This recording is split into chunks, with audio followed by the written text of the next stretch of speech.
আসসালামু আলাইকুম রহমতুল্লাহি ওয়া বারাকাতুহু। সুপ্রিয় দর্শক ও শ্রোতা, আমরা আজকে একটি বিষয় আপনাদের সামনে উপস্থাপন করব। সেটি হলো মহিমান্বিত আল্লাহ রব্বুল আলমিনের অসংখ্য নামের মধ্যে আরেকটি নাম হলো আর রব।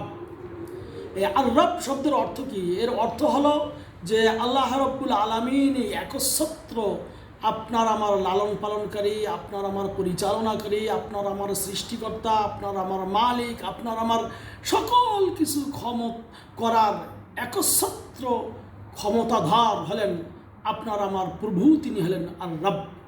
এই রব মানে রুবুবিয়্যাহ, অর্থাৎ আল্লাহ রব্বুল আলমিনের প্রভুত্বে এককভাবে সাব্যস্ত করা। কোরআনুল কারিমে যে এই আয়াতগুলি বিভিন্ন জায়গায় প্রায় 974 বার আর রব শব্দটি ব্যবহৃত হয়েছে। তাছাড়াও আরও অসংখ্য অগণিতবার রব্বি, রব্বুহুম, রব্বুকা ইত্যাদিভাবে বা রব্বুনা ইত্যাদিভাবে বর্ণিত রয়েছে। সম্মানিত বন্ধুগণ, আর রব মানে আল মুতাসাররিফ কুল্লা শাই, অর্থাৎ সকল কিছুর একচ্ছত্র মালিক, পরিচালনাকারীকে আল্লাহ রব্বুল আলমিন। আপনাকে আমাকে ছোট থেকে লালন পালন করেন, বড় করেন, রিজিক দেন, খাওয়ান, পরান, জীবন দেন, মৃত্যু দেন। আর এই রব এর উপর অধিকাংশ মানুষ তারা ঈমান নিয়ে আসে। শুধু কয়েকজন নাস্তিক ছাড়া সবাই স্বীকার করে আল্লাহ রব্বুল আলমিন আপনার আবার সব কিছু করার মালিক। এমনকি মক্কার মুশরিকরাও এটা স্বীকার করত, মক্কার কাফেররাও এটা মানত, অনেক কাফেরেরা পর্যন্ত এটা মেনে নেয়, দুই একজন নাস্তিক ছাড়া, যে হ্যাঁ আপনার আমার পরিচালনাকারী, লালন পালনকারী, দেখাশোনাকারী, সব কিছুর একচ্ছত্র মালিককে আল্লাহ রব্বুল আলমিন। সে আল্লাহর ওপর ঈমান আপনাকে আমাকে রাখতে হবে, সে আল্লাহকে বিশ্বাস করতে হবে, সে আল্লাহর সকল প্রশংসা আমরা করে থাকি। আল্লাহ রব্বুল আলমিনের কাছে আমরা বলি কি, আলহামদুলিল্লাহি রব্বিল আলামিন, সকল প্রশংসা আল্লাহর জন্য, যিনি রব্বুল আলামিন, সারা বিশ্ববাসীর একচ্ছত্র পরিচালক, একচ্ছত্র রব, প্রভু, মালিক। সম্মানিত বন্ধুগণ, এই জন্য করে আপনার আমার উচিত হলো সেই আল্লাহ রব্বুল আলামিনকে একচ্ছত্রভাবে একক রব হিসাবে স্বীকার করা, তাঁরই ইবাদত করা, তাঁরই দাসত্ব করা, তাঁর কাছেই চাওয়া, তাঁর কাছেই প্রার্থনা করা, তাঁরই সকল কিছু কাজ তাঁরই উপর সাপোর্ট করা। সম্মানিত বন্ধুগণ, অসংখ্য অগণিত নবী রাসূলগণ তারা এই রব শব্দটি দিয়ে আল্লাহ রব্বুল আলমিনের কাছে দোয়া করেছিলেন। যেমন আমরা কি আল্লাহ রব্বুল আলমিন বলেছিলেন, ও ইজ ক্বালা লাহু রব্বুহু আসলিম ক্বালা আসলামতু লিরাব্বিল আলামিন, সূরা বাকারার 138 নম্বর আয়াতে, যে ইব্রাহিম আলাইহিস সালাম তাকে আল্লাহ রব্বুল আলমিন বলেছিলেন যে তুমি আল্লাহর জন্য আত্মসমর্পণ করো। তিনি বলেছিলেন আসলামতু লিরাব্বিল আলামিন, সারা বিশ্বের যিনি প্রতিপালক রব, তারই কাছে আমি স্যালেন্ডার করলাম, তারই কাছে আমার সকল কিছু সহদ করলাম, তার কাছেই তারই আমি মানে কি ঈমান নিয়ে আসলাম। তারপর তিনি আরও দোয়ায় আমরা কি বলে থাকি, ইন্না সলাতি ওয়া নুসুকি ওয়া মাহইয়ায়া ওয়া মামাতি লিল্লাহি রাব্বিল আলামিন, সূরা আনআম 162 নম্বর আয়াতে আমার সলাত, আমার যাবতীয় ইবাদত, আমার কুরবানি, আমার জীবন, আমার মরণ সব কিছু কার জন্য? আল্লাহ রব্বুল আলমিনের জন্য। এবং তিনি কি রব্বুল আলামিন, সারা বিশ্বের একচ্ছত্র প্রতিপালক। সম্মানিত বন্ধুগণ, এই জন্য করে আল্লাহ রব্বুল আলামিন বলছেন, সেই রব ছাড়া অন্য কাউকে তোমরা কি আরো ডাকবে? না, ডাকা যাবে না।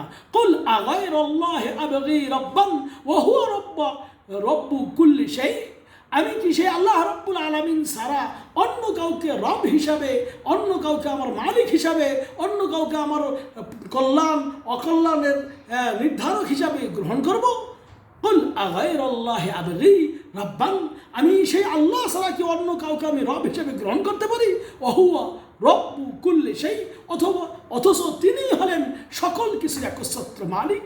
সূরা আনআমের 164 নম্বর আয়াতে এটা বলা হয়েছে। এই জন্য করে আল্লাহ রব্বুল আলামিন বলতেছেন, আলা লাহুল খালকু ওয়াল আমর তাবারাকাল্লাহু রব্বুল আলামিন, যে সূরা আরাফের 54 নম্বর আয়াতে আল্লাহ বলতেছেন, আলা লাহুল খালকু ওয়াল আমর, যাবতীয় সৃষ্টি করার একচ্ছত্র মালিক, হুকুম করার একচ্ছত্র মালিককে আল্লাহ রব্বুল আলামিন, তিনি তাবারাকাল্লাহ, তিনি বরকতময় রব্বুল আলামিন, তিনি সমস্ত পৃথিবীর একচ্ছত্র মালিক। অনুরূপভাবে সূরা দুখানের ৮ নম্বর আয়াতে আল্লাহ বলতেছেন, লা ইলাহা ইল্লাহু, একমাত্র আল্লাহ ছাড়া আর কোনো কি উপাস্য নেই, মাবুদ নেই। ইউহয়ী ওয়া ইউমীত, তিনি জীবন দান করেন, মৃত্যু দান করেন। ওয়া রব্বু আবাইকুমুল আউয়ালিন, রব্বুকুম ওয়া রব্বু আবাইকুমুল আউয়ালিন, তিনি তোমাদের রব এবং তোমাদের পূর্বের যত পূর্বপুরুষ ছিল তাদেরও রব হলেন কে? আল্লাহ রব্বুল আলামিন। অনুরূপভাবে আল্লাহ বলতেছেন, আল্লাহ বলেন কি, রব্বুল মাশরিকাইনি ওয়াল মাগরিবাইন, তিনি পূর্ব পশ্চিমের সকল কিছুর একচ্ছত্র মালিক কে? আল্লাহ রব্বুল আলামিন। এবং আল্লাহ রব্বুল আলামিন সূরা রহমানের যেটা 17 নম্বর আয়াত, আরও একটা আয়াত সূরা তাকবীরের 29 নম্বর আয়াতে আল্লাহ বলতেছেন, ওমা তাশাউনা ইল্লা আইয়াশা আল্লাহু রব্বুল আলামিন। হ্যাঁ, তোমাদের চাওয়ার কোনো খাওয়া নেই, অর্থাৎ ওমা তাশাউনা ইল্লা আইয়াশা আল্লাহ, তোমাদের রব যা চান তাছাড়া আর কিছু হয় না।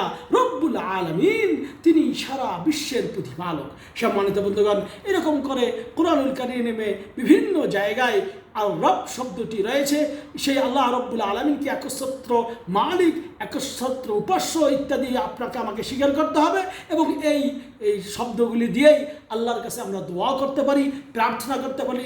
রব্বানা আতিনা ফিদ দুনিয়া হাসানা ওয়া ফিল আখিরাতি হাসানা ওয়া কিনা আযাবান নার, এমন করে দোয়া করতে পারি।